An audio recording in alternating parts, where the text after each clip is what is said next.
Today's guest has quietly built one of the most solid QA careers in the industry.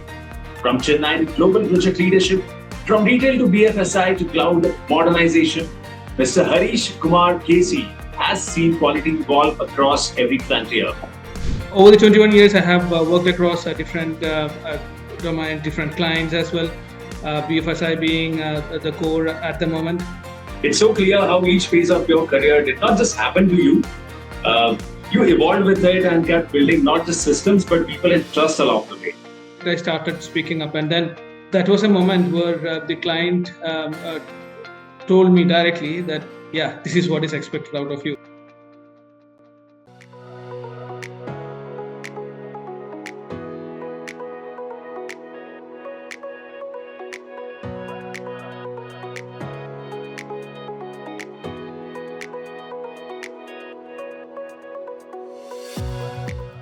Hello, everyone. Welcome to FaceTime with Leaders, a podcast by Directors Institute, a World Council of Directors. Here, we connect with business leaders, industry veterans, and future-forward professionals who have shaped transformation from the ground up across technology, governance, ESG, and real-world impact. Today's guest has quietly built one of the most solid QA careers in the industry. From Chennai to global project leadership, from retail to BFSI to cloud modernization, Mr. Hareesh Kumar KC has seen quality evolve across every frontier. With over 21 years of experience, he has not just delivered on projects, he has defined QA policies at an organizational level, led 50-member teams across multiple continents, and helped companies transition from legacy systems to scalable cloud solutions. Mr. Hareesh, thank you for being with us today. Thank you, Sunny. Thank you for the warm welcome and a good introduction. So, yeah, thanks a lot. All right, so let's start at the beginning, Mr. Hareesh. In your own words, could you take us through your career journey? Yeah, it has been a fascinating journey, a bit of ups and downs, and whose career doesn't have an up and down. So 21 years of experience within the IT industry.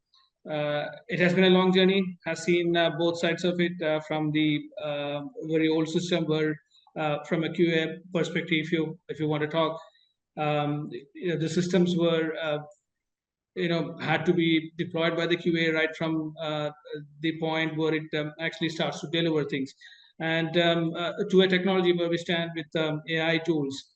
Have gone through that phase, the entire phase of the IT industry.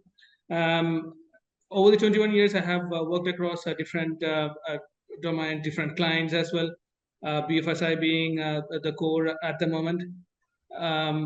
Healthcare and advertisement being the other domains that I have worked, even the retails as well, because retail is something that is ever changing. There are a lot of things that's coming up, especially in retail, new technologies getting introduced.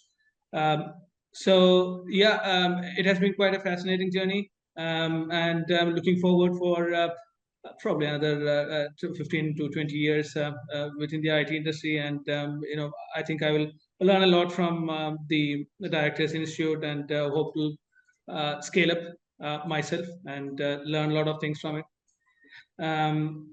Different experiences overall, and even today we are learning on new technologies, how things have to be taken forward.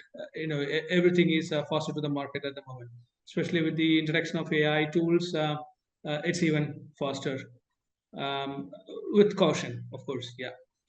So the journey has been a wonderful journey. A lot of experience. Have worked across the continents, as you said in the introduction.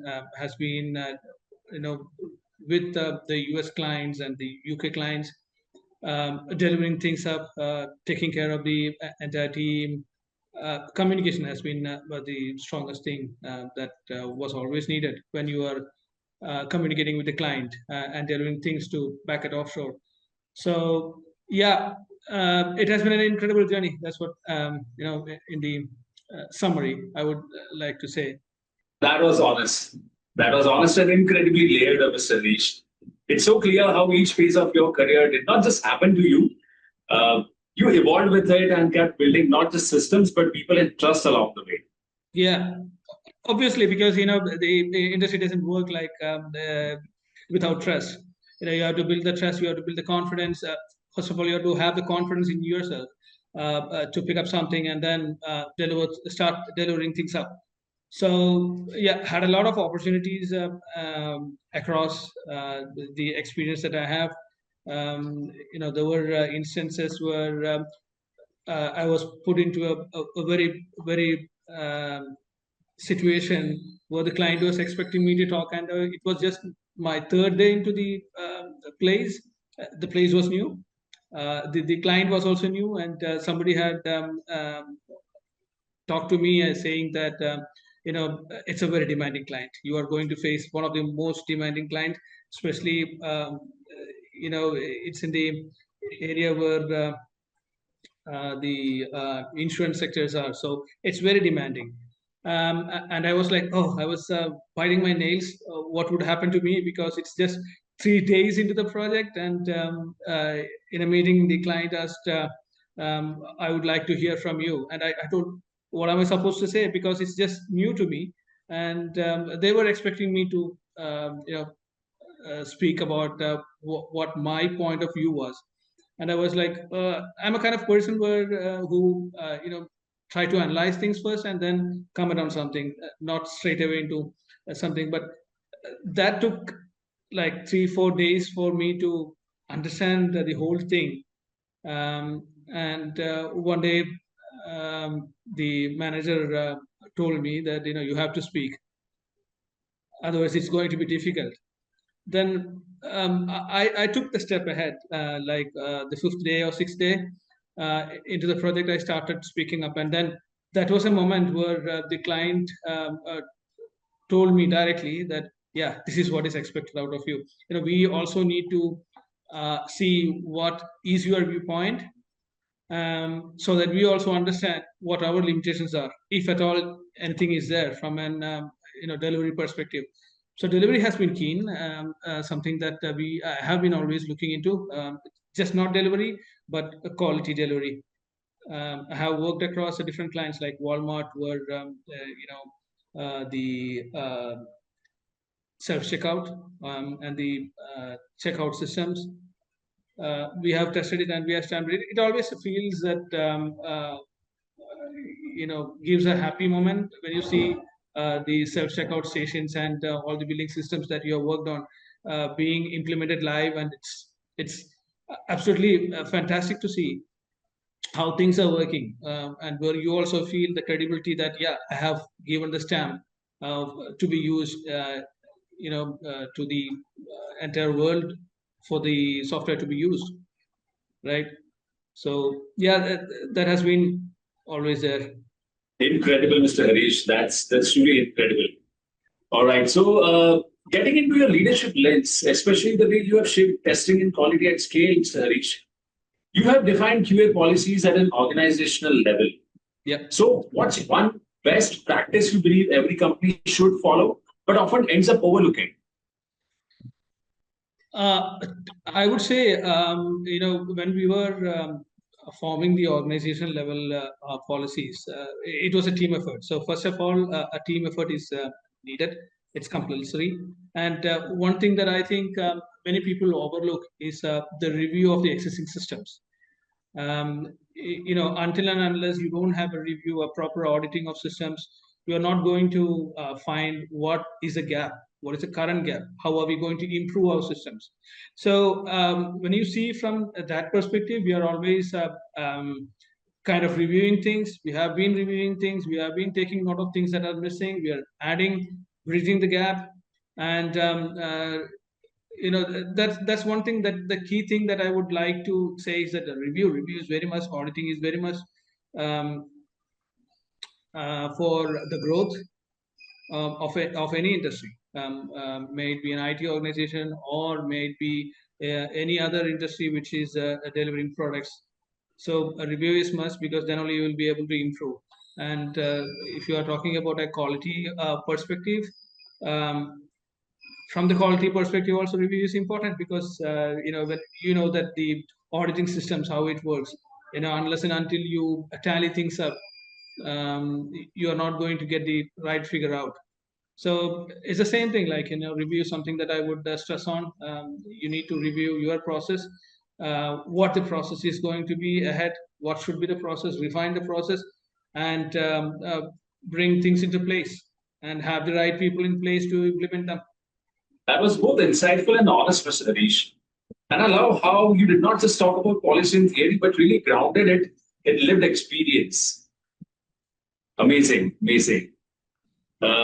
It's all the experience that we have. The experience. It's always about to share the experience, and also if the person gets a feel of how I went through, then that would be more.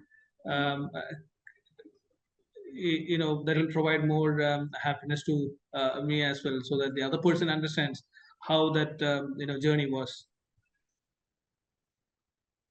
Absolutely, absolutely. So, Mr. Harish, you have led so many high-stakes projects across BFSI, healthcare, and retail. But if you had to pick one, which project stands out as the most complex that you have managed so far?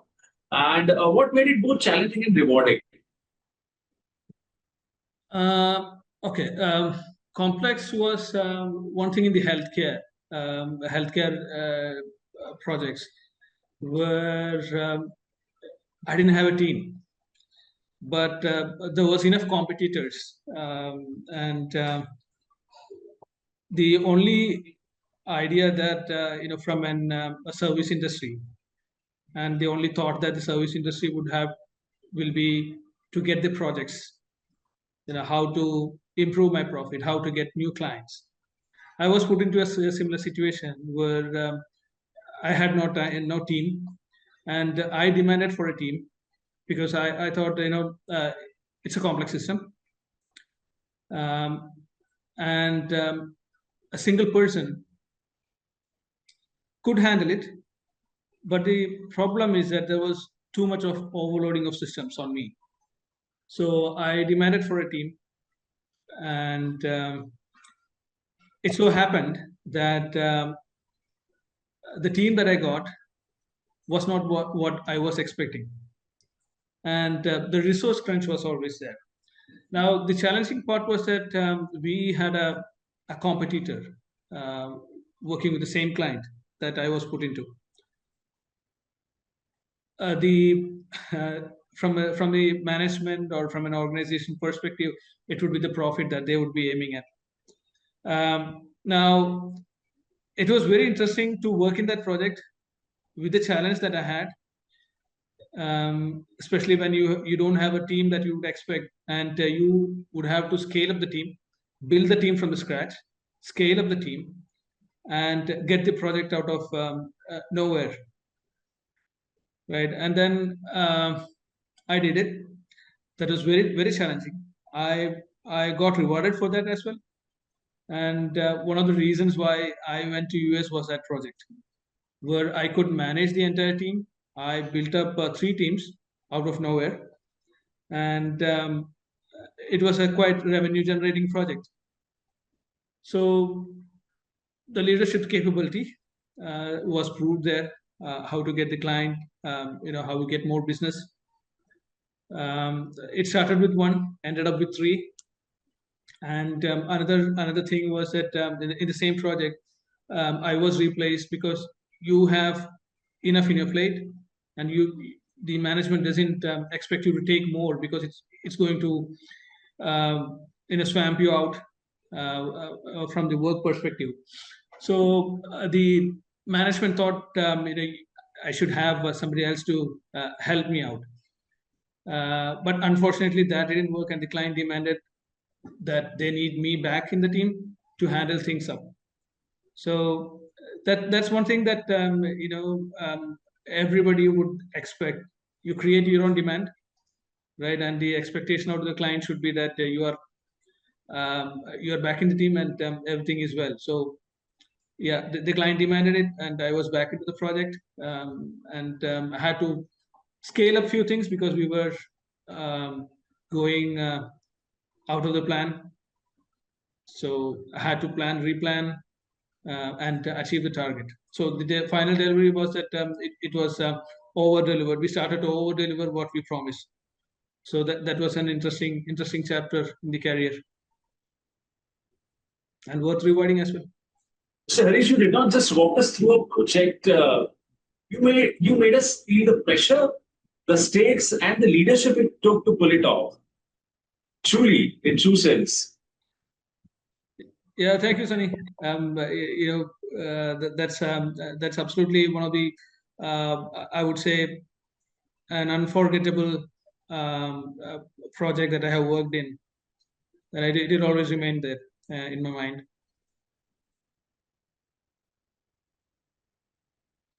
Exceptional, truly exceptional, Harish. All right. So continuing our conversation, let's talk about where QA is headed. With AI, low code, no code platforms becoming more mainstreams, how do you see the QA landscape changing? And part B of my question is, how should test managers prepare the teams to stay relevant and forward ready?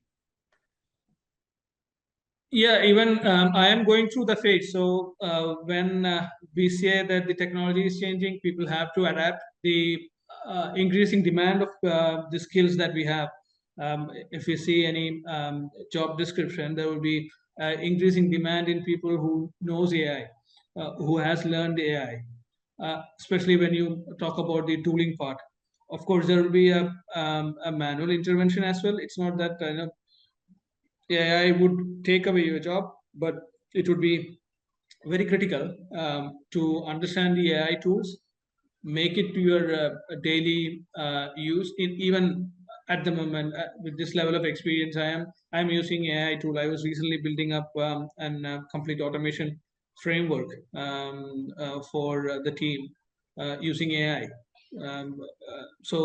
That's the magnitude of AI that we are into at the moment.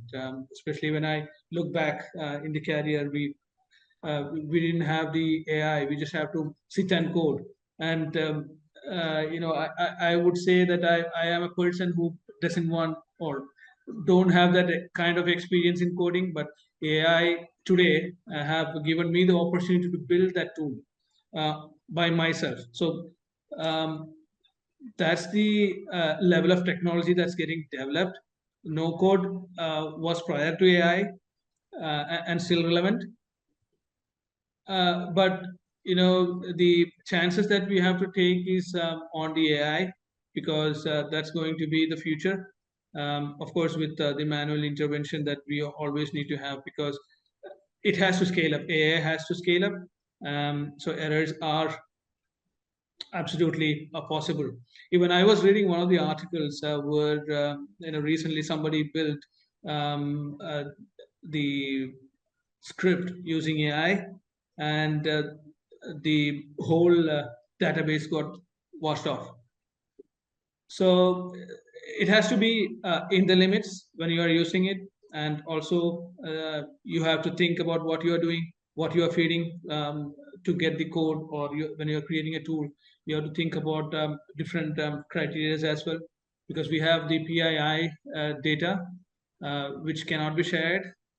Since I am working in a data company, we have mandatory rules that we cannot share any of the data outside the company.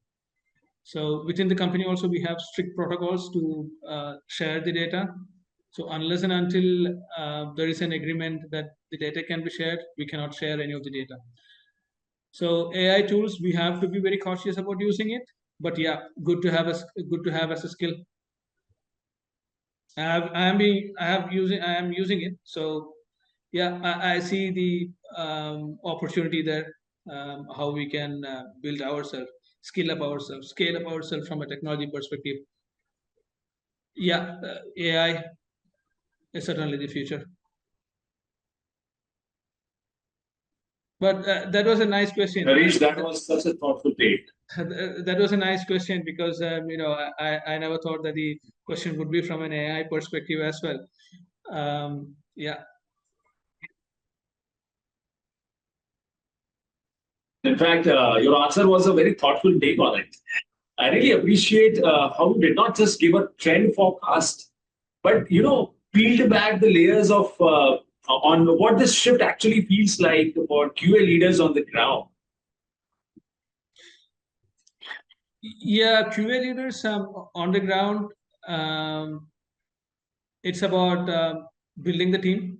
How you want to build the team? What's the capability the team should have? I have built teams across multiple geographies and within India. But the demand that we have for the AI at the moment, it was not there. Um, Now scaling up with AI would be a tough call for the managers to develop the team. But I would advise, and I would also like my team to improve on the AI skills. Especially, we have a lot of channels through which we can learn AI and internal trainings as well. So I prefer my team members to take the internal trainings for the AI tools and get used to it. So that's how I build the team at the moment. More focus on AI with all the limitations that we have from the organization. Okay, okay.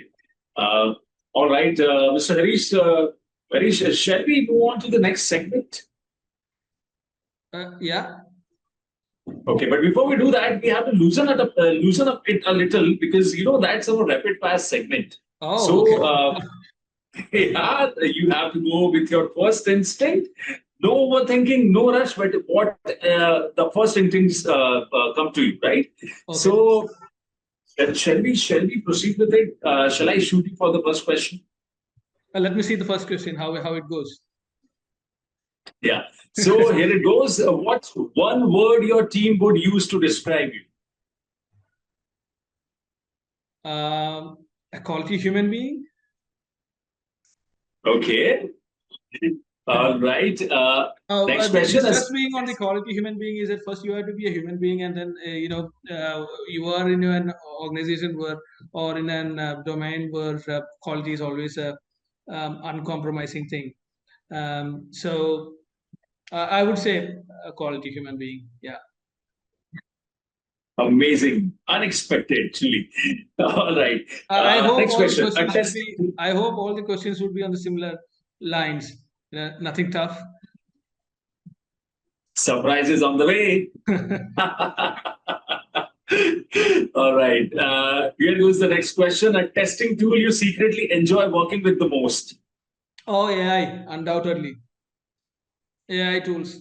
AI, of course. Yeah, because Right. the reason is that I am using it currently, and it has made life more easier than the days that I have worked on the tools way back, like 18, 20 years back.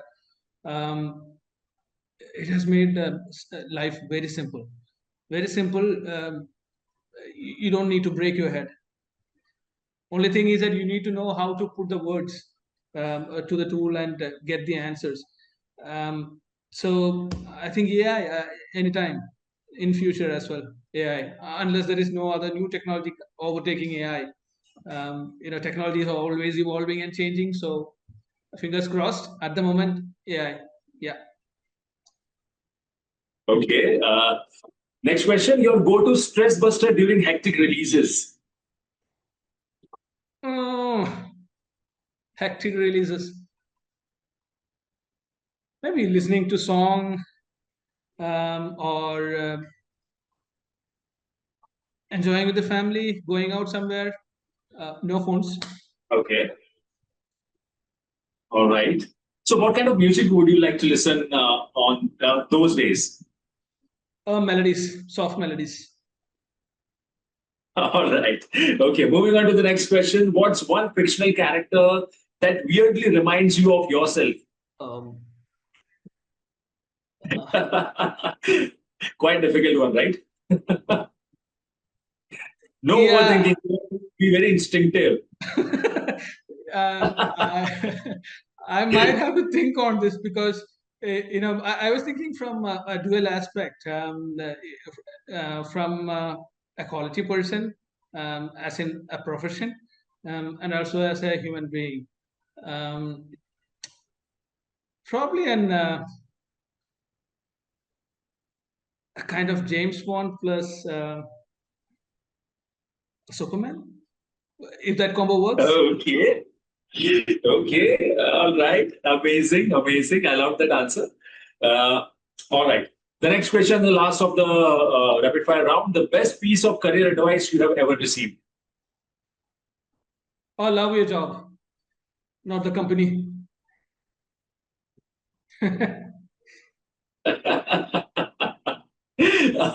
Right.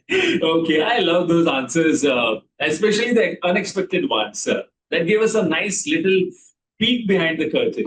Oh yeah, even I was not expecting those questions. Rapid fire. I was having that heart out and expecting. Not expecting. The rapid fire questions. But yeah, I think I managed it well with the answers. Absolutely, absolutely. In fact, kudos to our content team who got those questions on board. Absolutely love the answers. Amazing, amazing, great. All right. So getting back to our conversation where we left.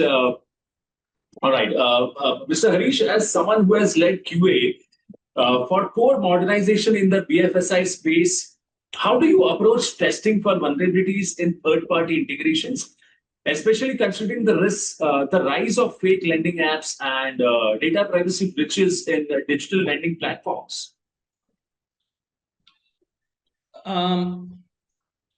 So let me touch upon the digital lending platforms. I think there are quite a lot of digital lending platforms available which are fraud. One of my family members are also been into the trap of that. So from a data perspective, it's very important that we understand what our privacy is and then provide the information. The reason why the digital payments the fake digital payments are in a boom is because we are encouraging it to boom out. So we need to understand what our limitations are and limitations should be when we provide the data to any source, right? It's after all the data collection that they do. Second, from the data privacy thing, since I work in a data company, we should have that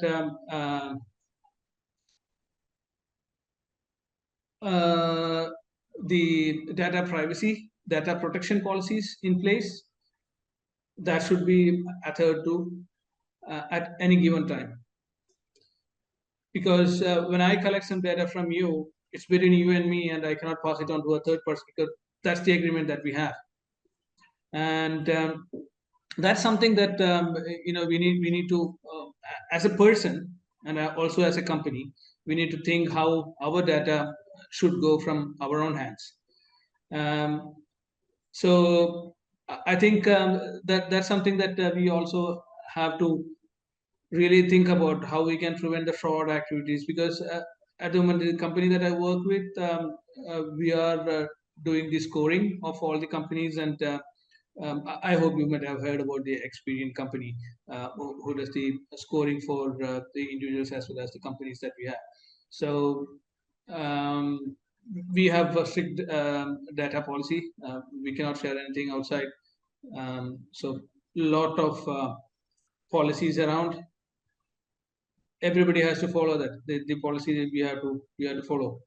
You can go ahead with your own bank Beam UPIs, because ultimately the bank would be responsible and you are in much safer hands rather than going for any fraud or fake applications. People have to think when you're sharing the data. That's what I would like to say when it comes to data sharing and the fake apps that's popping up in every corner. That was powerful and honestly grounding, Mr. Hareesh. The way you link real digital risk to testing leadership was eye-opening. Oh, thank you.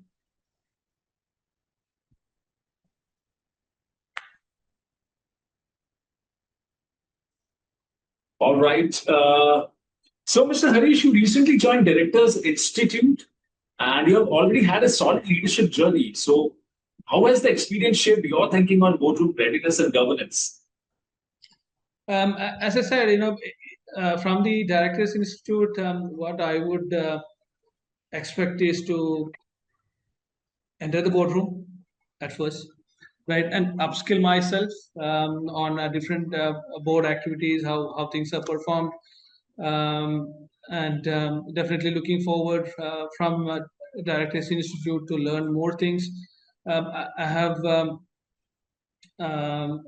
through a lot of other websites as well, but I felt Directors Institute would be the best choice that I would ever have to take.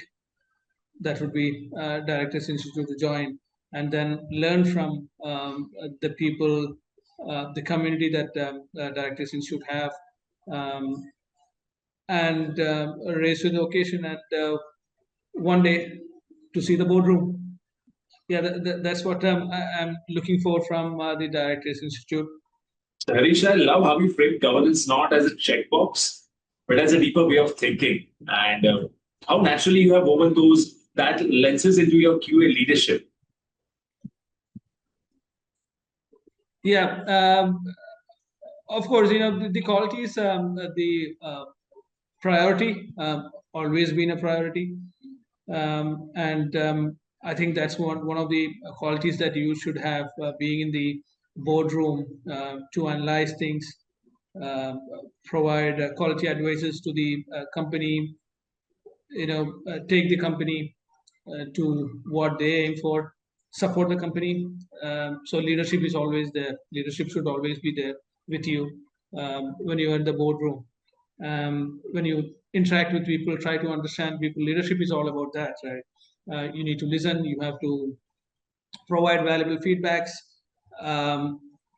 Apprise somebody. If you ever think that he's doing good, apprise somebody, and give right directions. Absolutely, absolutely, Mr. Harish. And thank you so much for sharing your journey with us today. The milestones, the mindset, and the meaningful lessons we have learned along the way. Thank you once again for joining in. Thank you, Sunny. It was nice talking to you, and thank you for providing me the opportunity to talk with you guys. And I would like to continue learning with the Directors Institute. Thank you so much, Mr. Harish. And to everyone tuning in, whether you are in QA, project management, or just figuring out your place in the industry, this episode is proof that leadership isn't just about titles. No, it is not about titles. It's about taking ownership, staying adaptable, and constantly building forward. This is FaceTime with Leaders, powered by Directors Institute. Until next time, stay curious, stay future ready, and lead with purpose. Thank you so much.